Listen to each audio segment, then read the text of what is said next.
வணக்கம் அன்பு கண்மணிகளுக்கு, மாணவ மாணவிகளுக்கு. இன்று +2 தேர்வு ரிசல்ட் வரப்போகிறது. ஜெயித்தவர்களுக்கு வாழ்த்துக்கள்.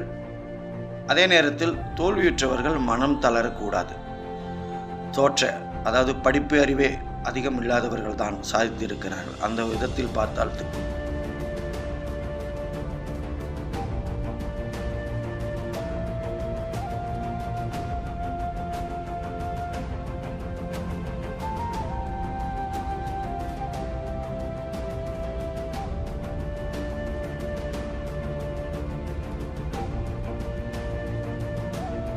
ஆக படிக்காதவர்கள் இந்த நாட்டுக்காக எத்தனையோ விதங்களில் போராடி இருக்கிறார்கள், வல்லமையாக இருக்கிறார்கள். படிக்காதவர்கள் தன் தாய் தந்தையை கடைசி வரையிலும் காப்பாற்றி இருக்கிறார்கள். படித்துவிட்டால் அதாவது அந்த பேப்பர் நம்மை தீர்மானிக்காது. அதுக்குள் இருக்கும் சக்தி இருக்கிறது.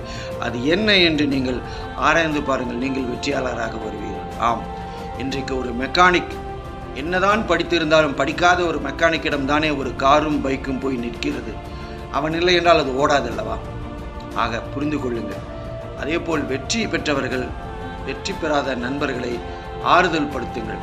அதே மாதிரி தோல்வி அடைந்தவர்கள் இதோடு முடிந்தது என்று நினைத்து கொள்ளாதீர்கள். இனிமேல் தான் நீங்கள் சாதிக்கப் போகிறீர்கள். அதற்காகத்தான் இந்த சோதனை என்று நினைத்து கொள்ளுங்கள். தோல்வியே வெற்றியின் முதல் படி.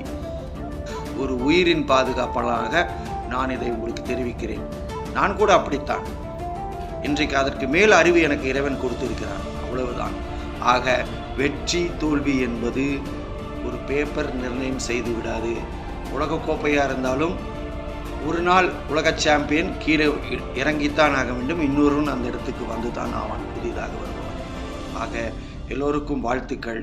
உங்களுக்கு ஏதாவது பிரச்சனைகள் இருந்தால், மனசோர்வு இருந்தால் என்னை என் தொலைபேசிக்கு கூப்பிடுங்கள்.